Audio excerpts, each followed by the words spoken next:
Hi everyone, welcome back to my channel. I hope you all are doing good. तो आज हम एक बहुत ही इंपॉर्टेंट टॉपिक पर बात करने वाले हैं जिस पर बहुत सारे स्टूडेंट्स के क्वेश्चन बार बार आते हैं कि हॉस्टल कैसे मिलेगा। एनएफएसयू में अगर हम एडमिशन लेते हैं तो हॉस्टल कहाँ कहाँ पर अवेलेबल है, किस किस कैंपस में है, क्या हॉस्टल फैसिलिटीज़ हैं, क्या एलिजिबिलिटी क्राइटेरिया है, फ़ीस कितनी लगती है और बाकी सारी इन्फॉर्मेशन हॉस्टल से रिलेटेड। तो आज मैं इस वीडियो में आपको सारी हॉस्टल रिलेटेड फैसिलिटीज़ के बारे में यहाँ पर बताने वाली हूँ कि कहाँ है कहाँ नहीं है। हम हर कैंपस की बात करेंगे, ईच एंड एवरी कैंपस हम वहाँ पे बात करने वाले हैं। So let's start this video, but before moving forward अगर आप इस चैनल पर नए हैं तो चैनल को सब्सक्राइब कर लीजिएगा, नोटिफिकेशन बेल आइकन को प्रेस कर लेना क्योंकि जितने भी लेटेस्ट अपडेट्स होते हैं वो आपको यहीं पर मिलते हैं। चलो, तो सबसे पहले तो एक चीज़ मैं आपको बता दूं कि अगर आप मुझसे पर्सनली बात करना चाहते हो, आपके कोई डाउट्स हैं, कोई क्वेरीज हैं, आपको फॉरेंसिक की फील्ड में अपना करियर बनाना है लेकिन आप कंफ्यूज हैं या आपके पेरेंट्स कंफ्यूज हैं, तो मैं आपसे बात कर सकती हूँ, आपके पेरेंट्स से बात कर सकती हूँ। और जो भी प्रोज एंड कॉन्स हैं इस फील्ड के, और एक जो रोड मैप होता है कि इस फील्ड में आपको कैसे आगे बढ़ना है, क्या गलतियाँ नहीं करनी है, क्या चीज़ें आपको फॉलो करनी है, ये सारी चीज़ें मैं आपको पर्सनली बता सकती हूँ। तो आप मेरी 1-on-1 काउंसलिंग को बुक करके मेरे से बात कर सकते हो। हमारी वेबसाइट है forensic.priyanshi.com, वहाँ पर जाके आप रजिस्ट्रेशन कर सकते हैं या फिर ये गए इस व्हाट्सएप नंबर पर आप मैसेज कर सकते हैं। अब हम बात करते हैं सबसे पहले हॉस्टल अवेलेबिलिटी एंड एलिजिबिलिटी। तो सबसे पहले तो हमने जो भी इंफॉर्मेशन निकाली है ये एनएफएसयू की वेबसाइट से निकाली है। जितनी इंफॉर्मेशन हमें एनएफएसयू की वेबसाइट से मिली है वो हमने यहाँ पर डाली हुई है। इसके अलावा जो ऑलरेडी स्टूडेंट्स अलग अलग कैंपसेस में पढ़ रहे हैं उनसे हमने बात करी, उनसे हमने पूछा वो कहाँ रह रहे हैं, कितना उनको चार्ज लग रहा है, क्या फैसिलिटीज़ अवेलेबल है, वो सभी हमने इस वीडियो में आपको आगे जाके मैं आपको बताने वाली हूँ। तो बेसिकली ये इन्फॉर्मेशन सिर्फ वेबसाइट की नहीं है, वेबसाइट पर जो थी वो तो मैं बताऊंगी ही, साथ में जो बच्चे वहाँ पर रह रहे हैं ऑलरेडी उनके क्या रिव्यूज़ हैं, उन्होंने क्या बताया, क्या चीज़ें उन्हें मिली, क्या प्रॉब्लम्स फेस करनी पड़ी, क्या आपको फेस करनी पड़ सकती हैं, सब कुछ मैं यहाँ पर डिस्कस करूँगी। ठीक है, तो हॉस्टल अवेलेबिलिटी की बात करें तो मार्च 2025 में अपडेट करा था एनएफएसयू गांधीनगर में जो है हॉस्टल फैसिलिटीज़ अवेलेबल है। इनका इन हाउस कैंपस है, गांधीनगर कैंपस में इनके पास में है। लिमिटेड सीट्स हैं, बहुत ज़्यादा सीट्स नहीं है, लिमिटेड सीट्स हैं। और प्रायोरिटी किसको मिलती है? टेकिंग फर्स्ट टाइम एडमिशन, यानी कि जैसे यूजी वाला बच्चा है जो BSc MSc forensic science integrated course में एडमिशन ले रहा है या फिर एमएससी में फर्स्ट टाइम एडमिशन ले रहा है, उन बच्चों को प्रायोरिटी मिलती है। As hostel facilities will not be available to those who are enrolled on their third year. जो थर्ड ईयर में आए हैं यूजी के या सेकेंड ईयर में आए हैं पीजी के, उनको नहीं मिलेगा, है ना, ये चीज़ अवेलेबल नहीं है। तो किस किस को मिलता है? अगर आप 5 ईयर इंटीग्रेटेड कोर्स में है, ठीक है, अगर आपने 5 साल का कोर्स लिया है BSc MSc forensic science integrated course, तो आपको 2 साल के लिए सिर्फ मिलेगा कैंपस। बात समझ में आई? यानी कि आपको इसके बाद में कैंपस फैसिलिटीज़ नहीं रहेंगी। आप 2 साल तो रह सकते हो पर उसके बाद आपको बाहर अपनी फैसिलिटीज़ देखनी पड़ेंगी।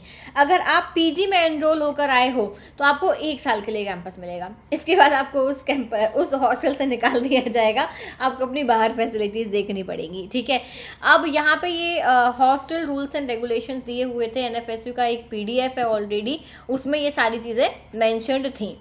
नेक्स्ट आ जाओ, हॉस्टल अलॉटमेंट गाइडलाइंस हैं। जो भी स्टूडेंट जो है यहाँ पर अप्लाई कर रहा है हॉस्टल के लिए, उनको यूनिवर्सिटी के पोर्टल से प्रिस्क्राइब्ड फॉर्म है, apply on the prescribed form on university's portal, एक फॉर्म है, उस फॉर्म के थ्रू आपको अप्लाई करना है।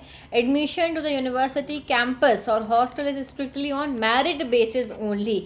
जो भी हॉस्टल फैसिलिटीज़ मिल रही हैं वो भी मेरिट बेसिस पर ही मिल रही हैं। किस बेसिस पर? सिर्फ मेरिट बेसिस पर। यहाँ पर डिस्टेंस का नहीं दिया है, यहाँ लिखा भी है कि no hostel accommodation will be given to those whose permanent residence is situated within 50 kilometers of the university campus। अगर 50 किलोमीटर के आप डायमीटर में रहते हो, आपका घर है, तो आपको हॉस्टल नहीं मिलेगा। ये चीज़ यहाँ पे क्लियरली मेंशन है।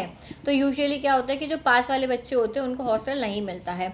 अब हॉस्टल फी स्ट्रक्चर की अगर हम बात करें तो यहाँ पे ये सिक्योरिटी डिपॉजिट लेते हैं 7,000 का। तो ये 1 टाइम पेएबल है, ज्वाइनिंग के टाइम पे आप देते हो और ये रिफंडेबल है। ये बेसिकली मान लीजिए कोई आपके ऊपर ड्यूज़ है या आपने कुछ तोड़ फोड़ कर दी है तो इसमें से डिडक्ट करके आपका बाकी का अमाउंट वापस कर देंगे। अब सुनो रूम्स कैसे हैं, क्या फैसिलिटीज़ हैं ये देख लेते हैं। तो 2 तरीके के ये रूम दे रहे हैं, नॉन एसी और AC. Non AC double room यानी ट्विन शेयरिंग रहेगा, ये 2 लोग रहेंगे। Non AC twin sharing double room जो है वो है यहाँ पर। तो पर स्टूडेंट 59,400 पर सेमेस्टर। कितना? 59,400, यानी दोनों को इतना देना पड़ेगा अलग अलग, पर स्टूडेंट है ये। एसी डबल रूम की बात करें, ये भी ट्विन शेयरिंग रहेगा, 98,400 पर सेमेस्टर। यानी अब अगर हम देखें तो साल भर का अगर आप देख रहे हो तो 1 लाख रुपए, सॉरी 1 लाख से ऊपर, साल भर का आपका 2 लाख अप्रॉक्स हो जाएगा, ठीक है, क्योंकि 98,400 पर सेमेस्टर का बोल रहे हैं ये, जो कि काफ़ी कॉस्टली है ऑब्वियसली। इससे कोई बात नहीं, बाद में बताऊंगी मैं। The students who have got late admission in hostel will have to pay full semester fee. तुम अगर बीच में भी आ रहे हो ना, लेट भी एडमिशन ले रहे हो, तब भी तुमको फीस पूरी देनी है। वो ये बोल रहे हैं ऐसा नहीं होगा कि तुम लेट आ रहे हो तो बोलो हमारा 1-2 जो सेमेस्टर है 1-2 महीने का कम कर दो फीस, ऐसा नहीं होगा, ठीक है। अगेन 1-on-1 काउंसलिंग आप मेरी ले सकते हो, मेरे से पर्सनली बात कर सकते हो। आपको कोई भी डाउट है, कोई भी क्वेरी है किसी भी चीज़ से रिलेटेड, आप मेरे से बात ज़रूर करिएगा। इसमें मैं आपके सारे डाउट्स क्लियर करूँगी, कौन से बेस्ट कॉलेजेस हैं, कौन से नहीं है, कौन सा स्पेशलाइजेशन लेना चाहिए, नहीं लेना चाहिए, सब कुछ, everything I will clear in this session. और ये पूरी 1 साल की काउंसलिंग रहेगी, तो आप मेरे से 1 साल में कभी भी अपने डाउट्स या क्वेरीज क्लियर कर सकते हो। चलो, अब ये हो गई आपकी बेसिकली गांधीनगर कैंपस की बता रही हूँ। ये हॉस्टल एडमिनिस्ट्रेशन है भाई, इनका यहाँ पे जो है ईमेल आईडी दिया। कोई भी डाउट है जाके इनसे आप बात कर सकते हो, इनसे पूछ सकते हो, ठीक है। तो गांधीनगर का सबको क्लियर हो गया। अब हम अदर कैंपसेस पर आते हैं, ठीक है। तो गुजरात कैंपस में हॉस्टल है, दिल्ली कैंपस में हॉस्टल नहीं है, ठीक है। अब दिल्ली कैंपस में हॉस्टल नहीं है तो क्या अदर फैसिलिटीज़ हैं उस पर बात करेंगे। बेसिकली दिल्ली में भी नहीं है और कहीं पर भी कैंपस नहीं है। So only Gujarat Gandhinagar campus gives you in campus hostel facilities, ठीक है, जो कि बहुत कॉस्टली है। आपको पता लग ही गया होगा, एसी रूम का इतना ज़्यादा 98,000 अप्रॉक्स है और नॉन एसी का भी 56,000 के आसपास ये ले रहे हैं, ठीक है। और सबके लिए नहीं मिलेगा, सिर्फ 2 साल के लिए मिलेगा इंटीग्रेटेड वालों को और 1 साल के लिए मिलेगा एमएससी वालों को। क्लियर है? अब आ जाओ, दिल्ली कैंपस में नहीं है गोवा, त्रिपुरा, भोपाल, पुणे, गुवाहाटी, मणिपुर, धारवाड़, ये तो भाई जो है फॉरेन का कैंपस है, भुवनेश्वर, चेन्नई, नागपुर, जयपुर, रायपुर, वाराणसी। तो ये जो है आपके नागपुर, जयपुर, रायपुर, वाराणसी, चेन्नई, भुवनेश्वर, ये these are the new campuses के। कौन से हैं ये? न्यू है। This is new, this is new, new, new. इनका तो खुद का इंफ्रास्ट्रक्चर उतना अच्छा नहीं है, तो ये हॉस्टल फैसिलिटीज़ दे ही नहीं सकते, है ना, इनके पास हॉस्टल्स नहीं है। अब पुराने की बात करें, दिल्ली कैंपस की अगर हम बात करें तो दिल्ली कैंपस जो है ये आपका रोहिणी में है, दिल्ली में रोहिणी में है।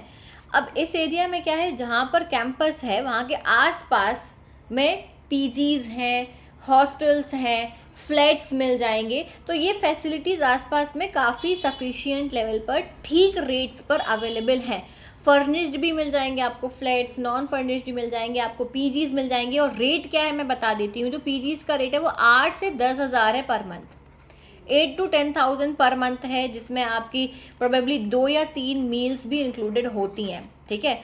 डुअल शेयरिंग या ट्रिपल शेयरिंग में आपको ये मिलते हैं। तो आपको रोहिणी के एरिया में काफ़ी सारे पीजीज़ वगैरह मिल जाएंगे। समझ में आ गई बात? ये हो गई आपकी पीजीज़ की बात। अगर आप फ्लैट ढूंढ रहे हो, जैसे 1 BHK देख रहे हो, या फिर आप 1 BHK का रेट बता देती हूँ, 1 BHK is more than sufficient for 2 और 3 गर्ल्स, वो आराम से रह सकते हैं। या लड़कों की बात करें तो 2-3 लड़के तो खैर 4-5 भी एक 1 BHK में रह सकते हैं, मैंने देखा है। तो यहाँ पे आपको जो फ्लैट मिलेंगे, अगर आप फर्निश्ड फ्लैट देख रहे हैं तो वो 15K के अंडर में आपको मिल जाएगा 1 BHK। अगर आप अनफर्निश्ड देख रहे हैं तो वो अंडर 10 के आपको मिल जाएगा अनफर्निश्ड, ठीक है, अनफर्निश्ड आपको मिल जाएगा, ठीक है। और पीजी बॉयज़ के लिए भी हैं, बॉयज़ के लिए भी पीजी मिल जाएंगे वही सेम रेट पर आपको। अब आ जाओ भोपाल कैंपस पे आते हैं। पहले भोपाल कैंपस की जब हम बात करते हैं तो भोपाल कैंपस में, हाँ, यहाँ पे जो रोहिणी वाला कैंपस है, रोहिणी में अगर आप ढूंढते हो तो ये आपको 5 किलोमीटर के अंदर अंदर में सब कुछ मिल जाएगा, ठीक है। विद इन 5 किलोमीटर सारी चीज़ें आपको अवेलेबल हो जाएंगी। भोपाल कैंपस में अगर हम बात करें तो भोपाल का जो कैंपस है वो बेसिकली एयरपोर्ट रोड पर है, ठीक है, वो एयरपोर्ट रोड पर सिचुएटेड है। तो ये थोड़ा सा आउटर एरिया है, तो आपको करीबन 10 से 15 किलोमीटर दूर हॉस्टल मिलेगा, ठीक है, दूर यहाँ पे क्या मिलेगा, हॉस्टल मिलेगा। ये आपको रिकमेंड कर देते हैं।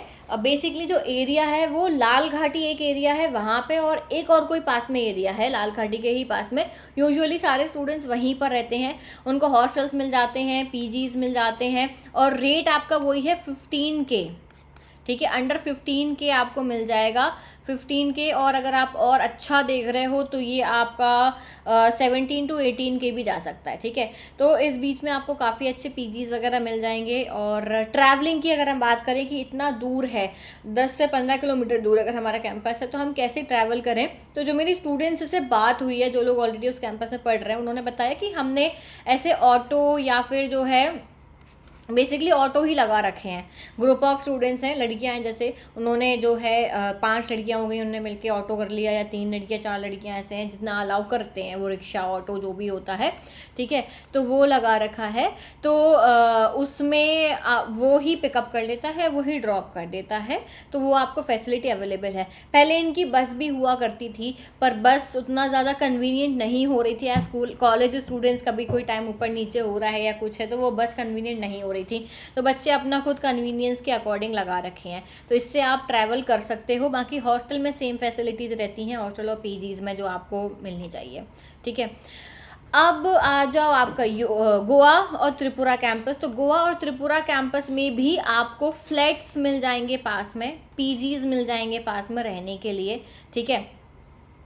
तो यहाँ पे थोड़ी सी फैसिलिटीज़ की कमी आपको देखने को मिल सकती है। गोवा त्रिपुरा में आपको फूड की प्रॉब्लम आ सकती है कि भाई अगर आपको कुकिंग आती है तो आप खुद से खाना बना सकते हो।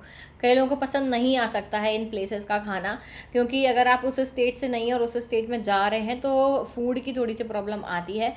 बाकी सेम आपको प्राइजेज़ वही मिल जाते हैं, 15K के अंडर में आपको पीजी या फ्लैट मिल जाएगा, ठीक है।